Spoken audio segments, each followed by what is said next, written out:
welcome to episode 9. Did that really happen? So we thought we'd give you an update of what happened at the weekend. If you haven't been watching our Instagram and if you haven't been tuned into our channel, we were doing the Cambridge Half Marathon. It's Liv's third in under, what was about 8 months? My first one was in September, October, November, December, January, February, March. That's not a bad guess, was it? 7-8 months. And it's my second. It's been good training. It was all good round all round. I mean, I trained very well. You were about 50%. I was, lacking with the exercise-wise. So we thought it's about time we talked you through the whole day and the whole build-up to it all. But it didn't go very well. So as you saw in the thumbnail, did it really happen? Well, something did happen. I got a PB!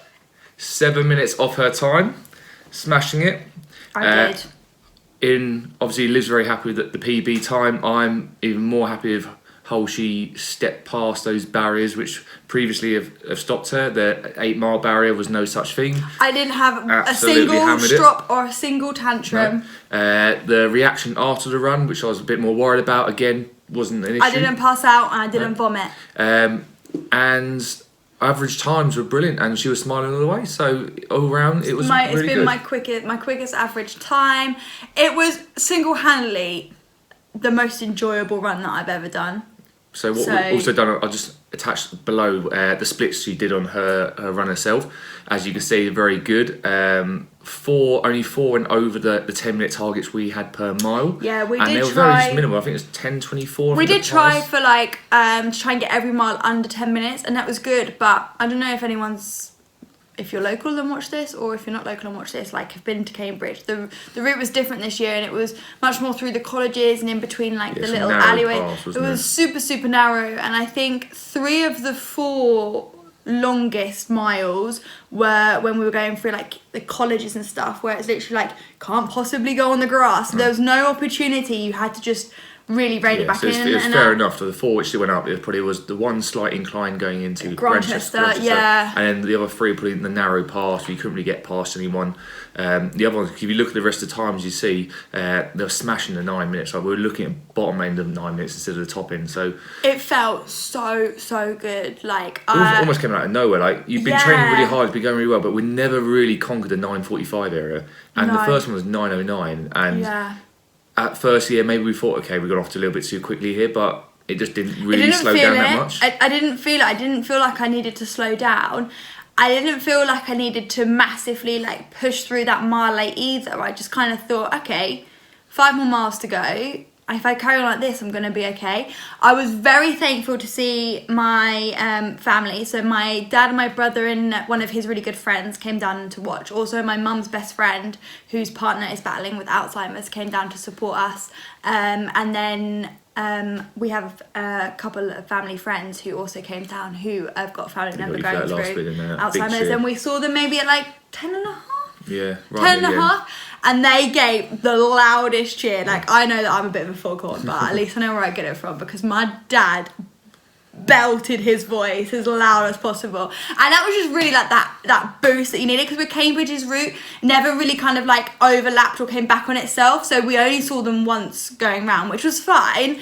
But if there was ever a point in which I needed to see them, it was definitely that point. There was quite a big gap in the middle where there was very little people watching, because it was quite open area, out the main roads and stuff in the middle. So it did go a little bit quiet, and that's obviously the tough bit when you're going for that middle patch and you haven't really got the support, so it's a bit hard. But I've spoken to a lot of people who have done the big race and nervous about it, and it just shows that the actual day is the easiest bit. The training by yourself in the cold, in the wet, in the dark is the hard bit. The daytime, when you've got so much support there from the people watching, from the charities themselves, literally is that's the easiest bit. You just smoothly go through that whole day, and you just got to enjoy it, because there's nothing worse. You do all that hard training, you're so nervous about it, you ruin the day. You just got to put that smile on your face and just enjoy it, and it just showed. Liv's absolutely smashed it because she had no pressure.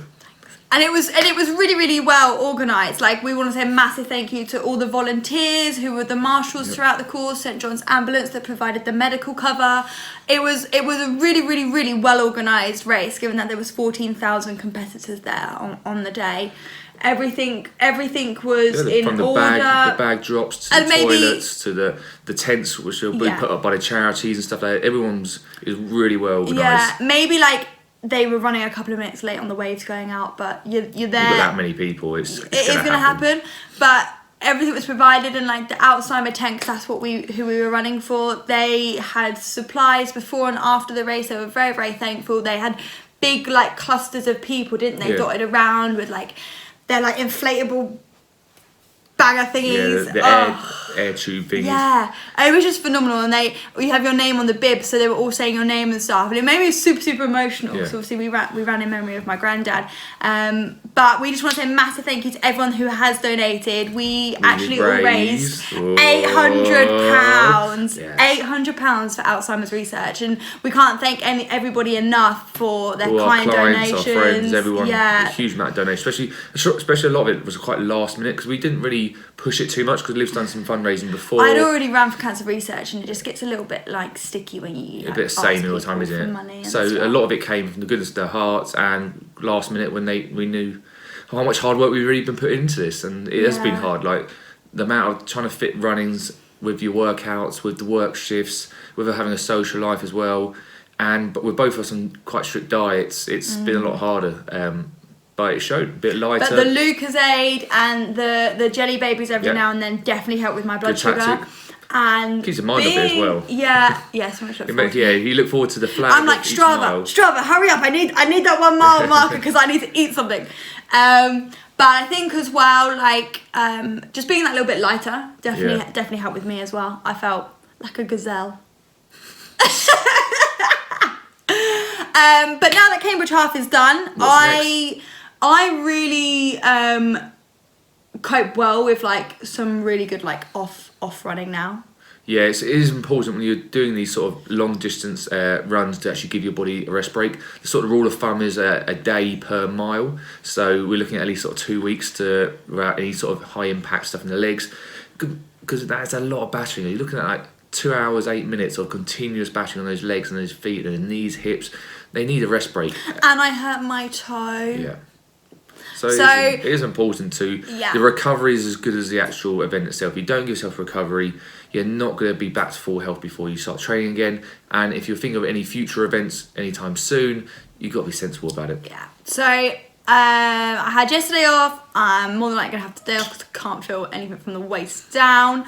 And then probably back end of this week, maybe just do some like weight training. We're away for the weekend, so that'll be good fun. And then just getting on with some like light cardio. Probably do a bit of cycling, do a bit of weight training, which will be fun. Like to go back and it's nice to have a break from it as well, because I think what also helped is that we did have that big break over Christmas, and it almost got the love back to running again. Like not that you don't enjoy it, but when after you've done that big event, you had that big low, that big drop, and you just want to have a bit of time, you don't think about it, and then you had that drive, okay, now it's time to do it again. Agreed. And then you train a lot better. And I think when you like acquire that sort of base level of fitness, and I don't proclaim to be the world's like fittest woman, but I feel very comfortable that if someone was like, okay, go run 5 or 6 miles, I could do that kind of like off the bat. I've had over the last sort of 7 months of training, I've had a lot of perspective of like how long or how much of an ask that kind of distance will be in my body. So when I go back sort of in April to start training again, I would feel confident to jump in at sort of like a 5 or a 6 miler. Like that to me is like a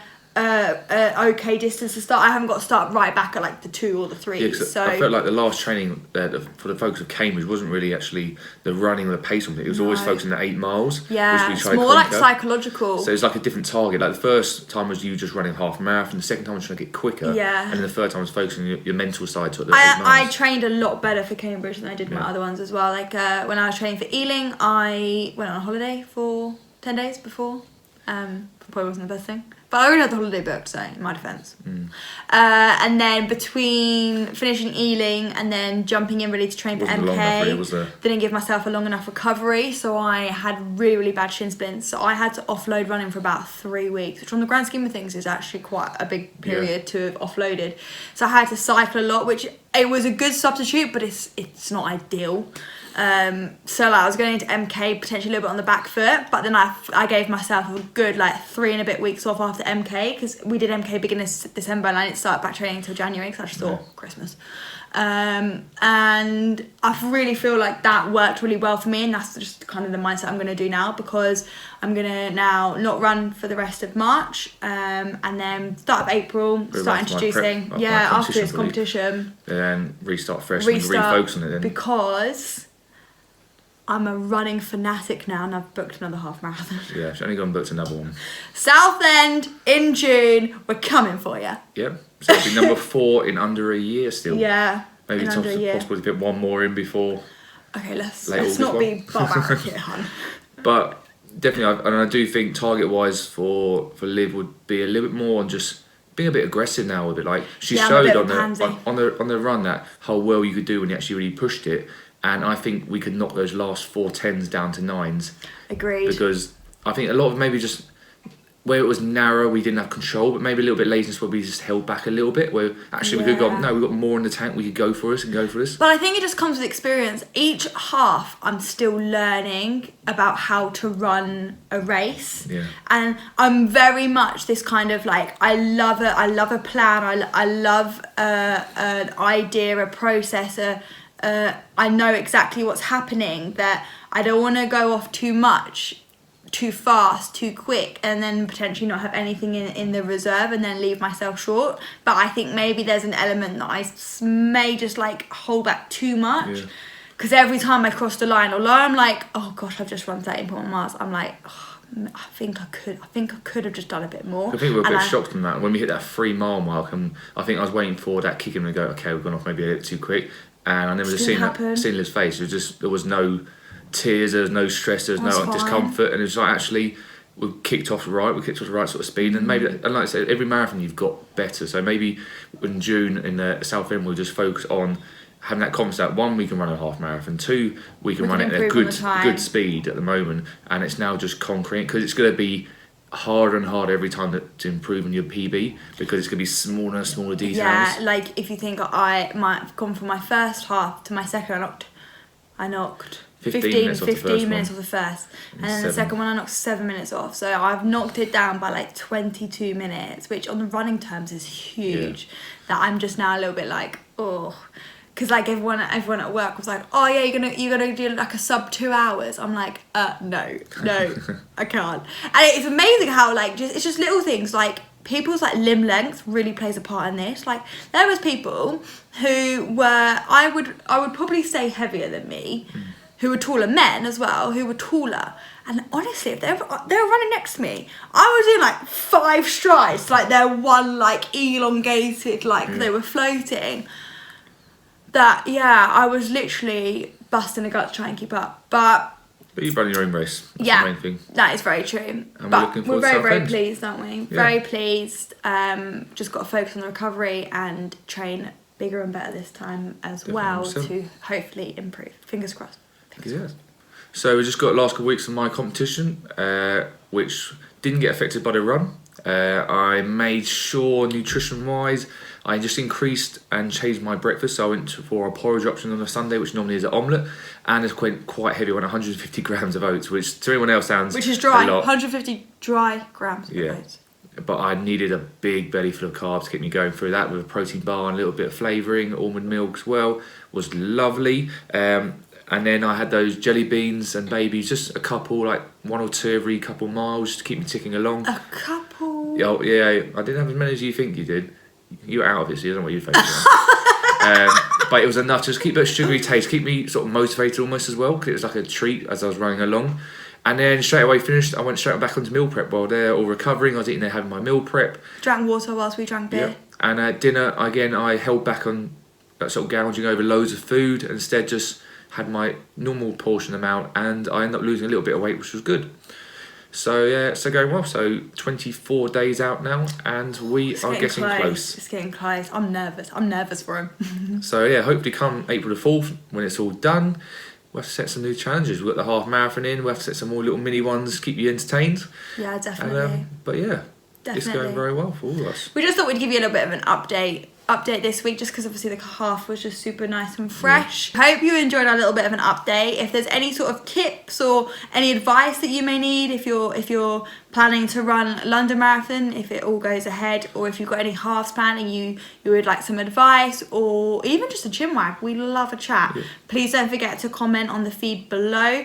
Alternatively, you can contact us through our social media platform, which is on Instagram at _reps and recovery. Please throw us a direct message or a comment on any of our posts. And most importantly, don't forget to like this video and subscribe to our channel, because that's the most key thing we can see to make sure you're enjoying these videos. Indeed. It'd be great to get as many views of each video as possible.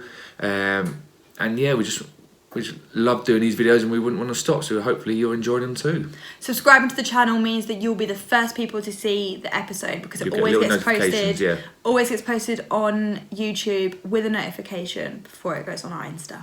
Perfect. So for now it's goodbye, but hopefully we look forward to seeing you next week. Indeed. Enjoy the rest of your weekends and going into next week, and we'll look forward to seeing you guys soon.